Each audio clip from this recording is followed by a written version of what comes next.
Well, we've already seen this game happen this season, and that's Tulane in Ole Miss, and it did not work very well for Tulane the first time around this season. They really just got the doors blown off them. I mean, Jake Mm, Retzlaff was benched in that game. It was not good for John Summerall. Lane Kiffin was the head coach in that one, though. Now they go mm. from Lane to go against Tulane to no lane. That's what happens. I was trying to make a joke and I stumbled, right? So you're Tulane to no lane. That's the game here. I saw it on a t-shirt. I thought that was really cool. Either way, you got a game here. Can Tulane make any type of comeback, right? Obviously, that was not a good way to take down to Ole Miss. The first time they faced them, it was not a good game at all. The final score of that one was rough. It was Yeah. 45-10. Retzlaff only threw 56 yards before getting benched, 51 yards rushing. Overall, just not a good game for Tulane. John Summerall is coaching two teams right now. He's gone on social media. He's been very clear that he's the head coach of both Tulane and Florida at the moment. And then, of course, Lane Kiffin no longer with Ole Miss. He's the head coach of LSU, but their coordinators are there for the college football run.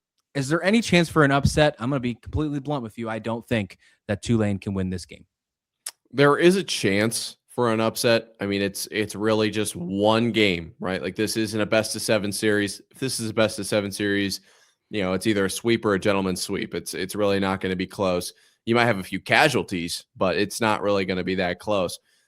In one game, you can scheme something up. Looking at what Tulane did in their last matchup, Jake Retzloff and Brendan Sullivan both threw 5 completions, 5 for 17 and 5 for 12. Totaling together 104 yards, 56 and 48 respectively. Like not an impressive game through the air. Does Tulane lean into that and try to turn that narrative around to get them back into the game? Or do they really find a way on the ground and just say, look, we're not going to throw it well. We're going to lean into the semi-success we had, 39 rushes for 178 yards. They had a total of 6 guys carry the ball in that game. So I don't know where Tulane's going to go with this. In the question, is there a possibility for an upset? Yes, there is. Like it could happen. I don't know if I'm going to take it. I don't know if I'm going to take Tulane to even cover, but there is a possibility because, like, as much as we talked about the paper side of things, and that was at the Miami game. In this one, I think it's honestly more about the human side, the vibes. What are both of these teams dealing with coaching wise and Ole Miss wise?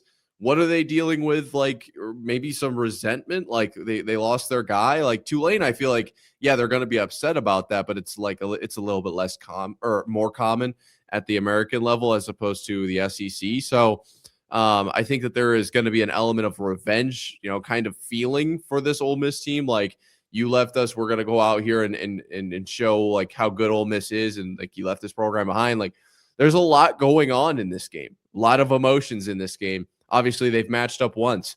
They don't have to go off of common opponents or anything like that. Both of these teams have true, legitimate tape of the other against what they like to run. I think you probably have to go Ole Miss, but that doesn't mean that Tulane can't. Like, how did UMBC beat Virginia? Like, it happens, right? And that's basketball. That's different. But, like, how did TCU beat, was that Georgia that year? Or how did App State beat Wisconsin? Like, it happens in football too. So is it likely? No. But is it possible? Absolutely. Yeah, that's true. That's a very good point. And with John Summerall, obviously what he's doing, getting ready to go to Florida. I think he's leaving Tulane in a really good spot, donating $100,000 to Tulane to keep he's doing it the right way. Like, we're seeing all these crazy coaching changes happen. Like, take note of how John Summerall's doing it. I think he's doing it the right way, which is really funny because you're like seeing like the respectful side of Tulane and then how Lane Kiffin did it, which was like basically a reality show. Out of Oxford. So, no, I completely agree here. Jake Retzlaff has to step up, though. He's got to have his best game of his life if they want to upset Ole Miss here. Absolutely have to happen, because when you look at the other side, Trinidad Chambliss, I don't think we give him enough credit. Based on how, everybody was talking about just Lane Kiffin's Ole Miss team. Lane Kiffin's Ole Miss team are going to find a way to get to the college football playoffs for the first time.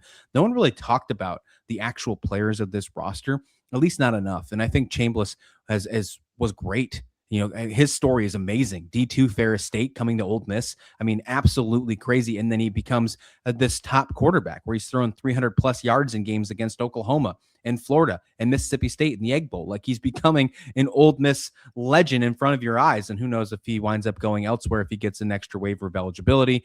There's obviously rumors behind that. And then, of course, Kewan Lacey, the sophomore running back. He is the absolute workhorse for this Ole Miss offense.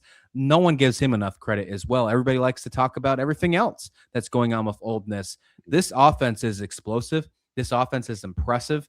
And I don't know if they win the exact same way they did against Tulane. I think John Summerall will make this game a little bit more respectful. At the end of the day, if Tulane upsets them, this starts a whole new rivalry with Florida and Ole Miss. Like, that's how crazy this can be. If Tulane wins this game, then all of a sudden Ole Miss and Florida rivalry gets even more heated because John Summerall is going to Florida. Like, that's what's on the line here. This is an SEC game in the eyes of John Summerall, even though this is one of those really rare non-conference repeatable games that's happened twice in a season. I'm still going to lean Ole Miss to win this football game. I don't think it's 45-10 like it happened at the beginning of the season. I'm going to go and say that Tulane covers, but they lose by 14. Yeah, you actually make a very good point. Like, John Summerall is an SEC caliber coach. So the players have to find a way to come through. Obviously, the coach doesn't do a whole lot of actual playing in these games, but he is capable of coaching these guys. Really quick, I know I totally butchered both those games, and we're going to get a ton of comments about that. It was TCU versus Wisconsin that I was thinking about back in the Rose Bowl in 2011, and App State beating Michigan. Those were the two upsets that I was thinking about. Totally biffed on both of those. I do think that Ole Miss wins this game.